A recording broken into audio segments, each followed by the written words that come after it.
I have been asked to moderate the last 4 or 5 minutes myself to give you an opportunity to ask questions. I will warn you right away that if I get really difficult questions, I will probably respond somehow like this. Oh, that was a really good question. And then there will be a short pause, and then I will say, are there more questions? So just to warn you beforehand. But the floor is open, so if there are any questions, please raise your hands. There is one over there. Can you please speak into the microphone, please? Yes, hello, Guðmundur. My name is Anna Karlsdóttir from Nordregio. I have a question on this cross-sectoral work with nature conservation in Iceland. We've been looking into the new regional development management plans for tourism in Iceland. And somehow it seems to me there is some kind of a gap there, lack of cooperation across the tourism sector and the environmental conservation work. Can you tell me to what extent you're trying to change this? Well, thank you very much for that question. I will answer it.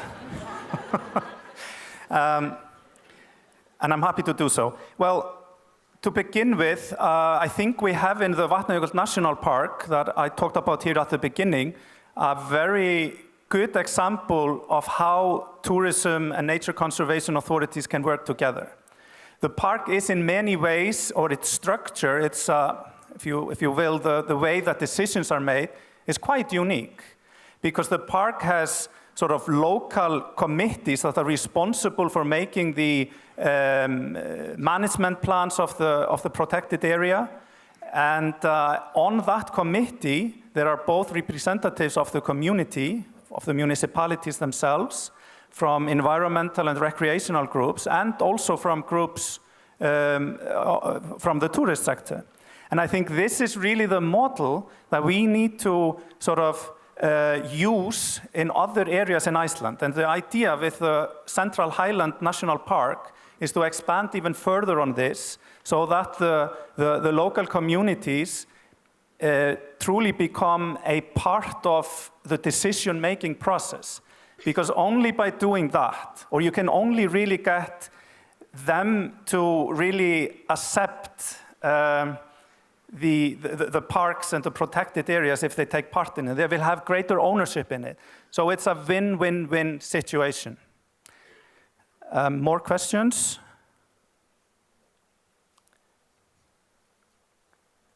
I don't think so. That's... Oh, although there is one. Go ahead. Have to speak in the microphone, sorry.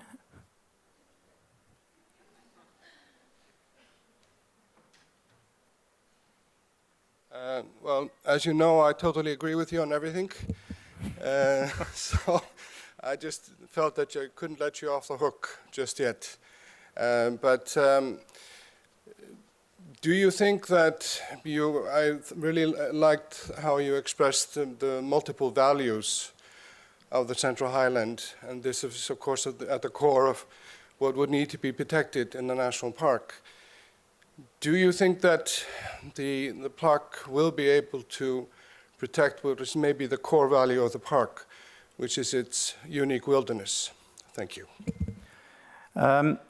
Well, yeah, I do think that we can do that, but obviously a national park is a place where people are welcome. It's a place where many activities are even encouraged. I mean, recreational, tourism, etc. I mean, sustainable grazing and fishing, etc., etc. And that's a part of the idea of a national park, because it's a place for all of us.